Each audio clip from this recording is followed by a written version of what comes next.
Seeking validation from those external of you may steer you, unbeknownst to you, to operate within the force or confines of another individual's energy. Magnetism. Yeah, you allow yourself to operate within their will, which doesn't always feel good. It doesn't always coincide with your will, with your desires for you. You might find yourself in those moments operating against your own nature, your own inherent, intuitive, and involuntary feelings within. These are feelings that you own. So why the hell would you give them over to someone else to be directed for the fulfillment of their will, of their desire, of what they believe to be the standard for your life? Yeah, just to be validated by them. You letting the blind lead the blind. You'll find yourself pushing against or giving resistance to your own intuitive mind's directing. Pushing against your spirit that's within, that knows and understands what's best for you, that communicates to you in the form of feelings. Again, they're your feelings. This is your spirit. Your spirit's number one priority is to bring you the greatest fulfillment. It's to steer you in the direction of what is best for you. That still small voice inside. That still small voice inside that's saying, hey, this is not the best decision for you. It might work for them and that's cool, but this ain't the best decision for you. Like, I'm sure you can remember a time where you tried to move or speak or perform in a certain fashion because it looked good on someone else, only to find that when you tried it, it didn't feel as good as you thought it would have felt. When it's not right, the fantasy always feels better than the reality. Yeah, it didn't look as good on you. It's cool, you acknowledged it. You were honest with yourself. Give yourself a backpack for that. It's never gonna look good when you're performing the copycat ritual. But that other person, they've probably been doing it for so long, it's natural for them. Their movements are fluid. Like, what they do, that's them. That's how they move. To the outside world, they may view some decisions that you make that for you may be beneficial for you in their mind as a bad decision. But guess what? No one knows your true intentions behind any of your decisions except for you. And a good thing to you may be a good thing for you. Trust your intentions. Your intentions move in the same direction as your desires. Conscious awareness is the only true source you have for knowing what's good or what's evil. It's subject to the perception of each and every individual. No one else at any point in time outside of you is inside of you, sharing your thoughts, experiencing your experience, or feeling your feelings firsthand, leading to the intentions behind your decisions. There's not one single individual walking this earth that truly knows why you move the way you move, except for you. No one's inside of you feeling those compelling convictions, which then create reasons that you take and apply as intentions for making your decisions. No one's feeling that feeling of your gut warning you against making a certain decision, or your heart leading you towards a decision. In a traditional society, oftentimes tradition trumps reason. This is not what's said, but this oftentimes clearly gets communicated through the repeat patterns of how these societies' members move. Many of the members are so rigidly stuck in their ways, they're not going to be able to receive reason because they're going to be too busy playing semantics, trying to be right all the time, asking stupid questions like, oh, what does that mean? I can go and do harm to someone else as long as I see it as a good thing? That is not what I mean, and you know good and damn well that's not what I mean. Obviously, there are some parameters, but to a reasonable individual, you're not out here trying to hurt anyone. You're not trying to disrespect anyone. You're not trying to force anyone to be involved in your decision. Will other people be affected by it? It might affect their ego a little bit. You might hurt someone's ego. I'm just saying. There's no such thing as a bad decision except for the decisions that you believe within yourself to be bad decisions. Don't waste your time playing semantics with dummies. Semantics is just like a person electrocuting themselves voluntarily, and now you go and grab that person full body. You're gonna become electrocuted right along with them. You're gonna be engaged in this back and forth that's gonna get both of you nowhere because they just wanna prove you wrong. You might be trying to apply some reason. You might be trying to help them to see things from a reasonable point of view, but they just wanna prove you wrong. So they're not gonna hear you. It's just gonna be a back and forth. They're gonna constantly pull whatever little piece of reach they can grab hold of to try and disprove your logic. And to you quick to do so's, don't judge based off appearances, based off of a soundbite of someone if you don't know the full extent. Ask before assuming because you're starting to piss me off. You're making an ass of yourself. That's real talk. Ask yourself, how truly well do you know certain individuals? Ask yourself, like, have I truly spent a sufficient amount of time hanging out with this person, like really getting to know them, like one-on-one? Or is this just someone I see often in one particular setting that I really don't know shit about? And really be honest with yourself. Like, if you really don't know that person, that's perfectly fine. You can get to know them, but you don't get to know them by inquiring from someone else. You got to go to them firsthand if you want to understand them firsthand for yourself. You know, people got no problem wanting to know stuff when the stuff is irrelevant. Anything to do with drama, people gravitate toward that. They love that kind of stuff. Like, they'd rather hear and believe any details surrounding drama rather than what's actually true. Insanity starts in the mind. Insanity is doing the same thing over and over and over again, running that same cycle on repeat, never evolving, with the expectation of a different result. It begins with your thoughts. You ever tried intentionally thinking a certain way? And no matter how hard you tried, your mind just wouldn't allow it. Like, you ever tried forcing yourself to realize or to come to the understanding of something that someone outside of you was telling you, like, no, you got to know this. Like, you have to understand this. You've got to be able to see things from this point of view. But no matter how hard they tried to force that knowledge upon you, or you tried to force it within yourself, you just couldn't see it. No one's able to force how life sees fit to move anyone, including themselves. Nothing great ever results as a result of force. You've got to trust your process. No one can force the rate at which you realize something for yourself. An intuitive grasp of reality. Yeah, that's an epiphany. Yeah.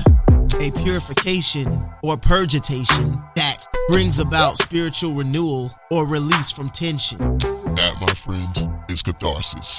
Correct. Something disclosed that was once kept in obscurity. It wasn't able to be seen before, but now it's been revealed. Yeah, that's revelation. That information's been unocculted by the divine. Right again. All these words describe that big moment that occurs between you, the individual, and the divine.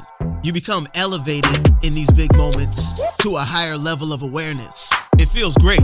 Reason compels people to move towards greater understanding. So if somebody tried to force something down your throat and you just couldn't get it, the problem may not have been with you. It may have been because they never applied reason to whatever it was they were trying to convey to you.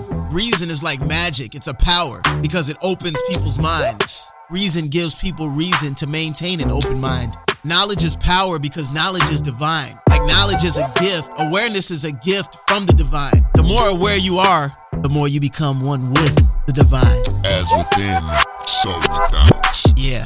Your conscious governing awareness that moves you towards greater choices in life, which produce greater intended results in the direction of the things that you desire. That is God within. Divinity is within. Divinity bops to the rhythm of when timing's most suitable for you as an individual. Force only leads to frustration. That feeling does not align with the divine. The divine is peaceful. Peace is the greatest state, just under enlightenment, that one can exist in. Just for clarification, I'm talking about a state of mind. When you look at the map of consciousness, you will see at the top of the map, enlightenment is the greatest state. Just under that is peace. Enlightenment is just knowing, okay? It's just being aware. It's a self-awareness on a grander scale. And as a result of that awareness of self, you now have a better awareness, a better understanding of the world outside of you, of how other individuals operate. Because this entire world, this collective whole, we're all interconnected. We all move to the groove of similar patterns. I'm getting balls deep on this topic right now. Let me back out some. The greatest esteem anyone can achieve is self-esteem. It's an art for me to be able to speak this long and actually have something of relevance to say. And I only say that because I'm speaking by myself. Like the majority of my podcast, I record dolo. I need to pause and give myself credit for that.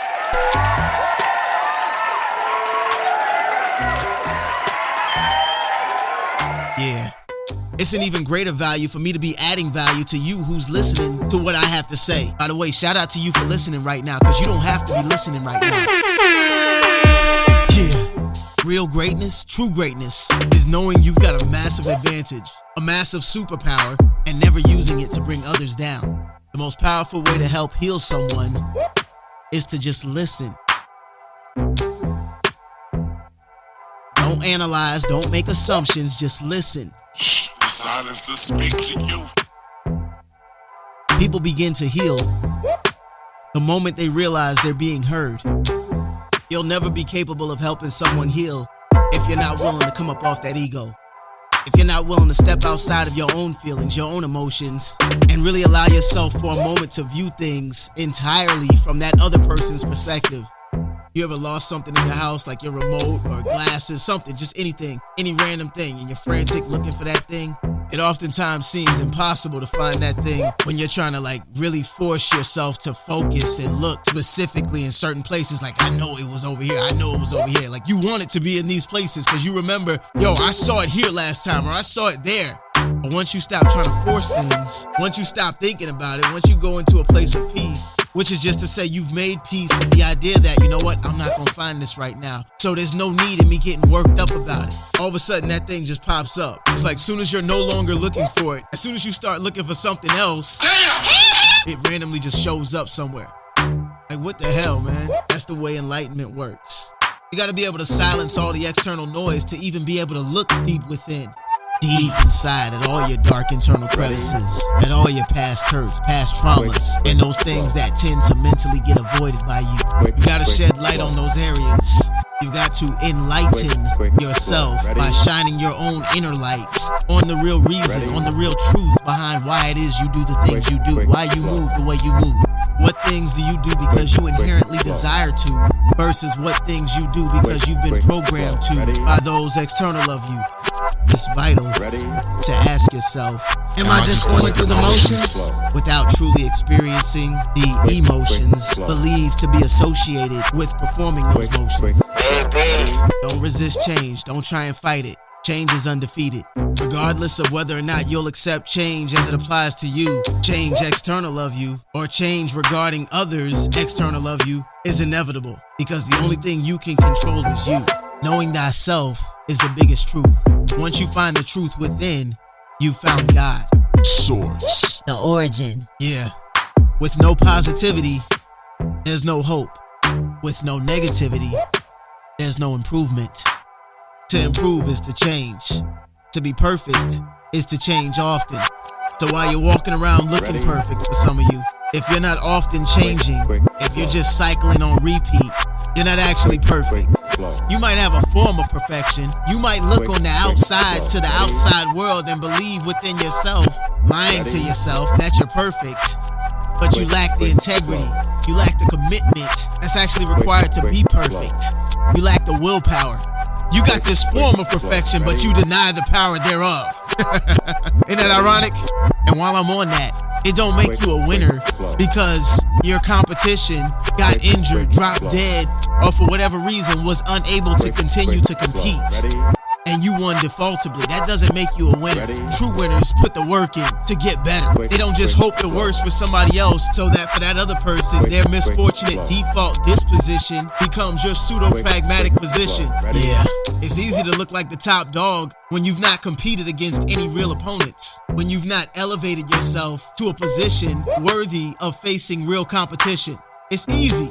In the words of some of the greats, it's easy to talk shit from the sidelines or up in the stands, in the crowd, from the spectator's perspective. The currents that determine our dreams and shape our lives flow from the attitudes that we nurture every single day. Life requires energy. It requires sacrifice. It requires conscious contribution given over to the collective conscious every single day. Tithing into the universe. Spot on. You gotta offer up some grit, a little bit of pain prior to receiving that pleasure. If you only choose the cup of pleasure, neglecting pain, refusing to subject yourself to your own reasonable level of willful grit, playing it safe or always selecting the easy route in life, pain will be the only remaining cup to be received. If you do what is easy, your life will be hard. But if you do what is hard, your life will be easy. If you do what is easy, complain about your situation, your circumstances. If you do what is easy, stand around and be a volunteer victim like everybody else. If you do what is easy, surrender and give up on your dreams. Become depressed and bitter and angry. Anybody can do that. If you do what is easy, your life will be hard. But if you do what is hard, keep coming back again and again and again. And if you do that over and over and over again, somebody's going to show up. Somebody's going to say, I'm the one.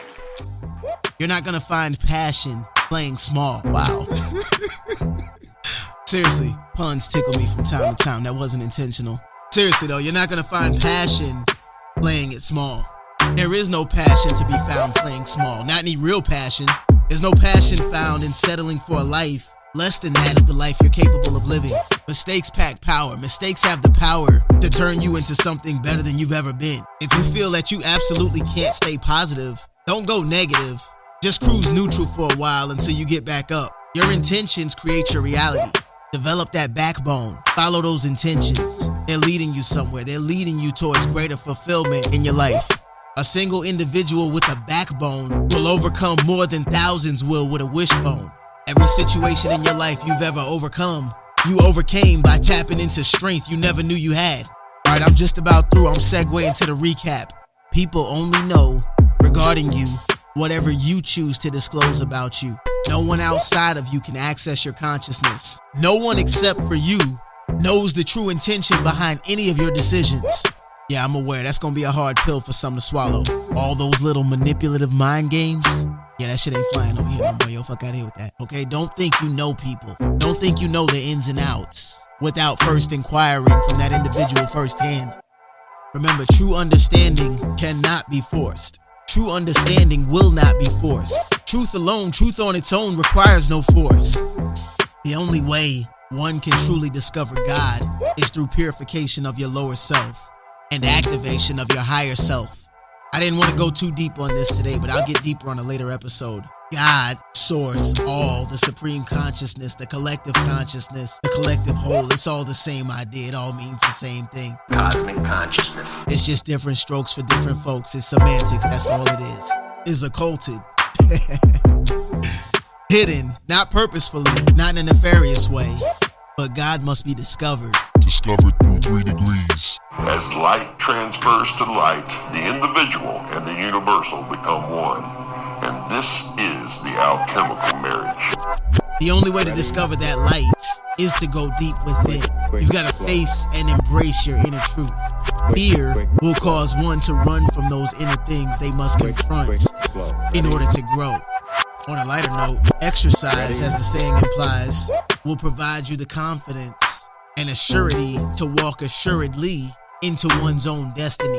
Exercise gets rid of the demons, the negative feelings, the negative emotions, the thoughts, and the rigid movements. And that's why it's vital to exercise daily. Cut to the end, I'm done.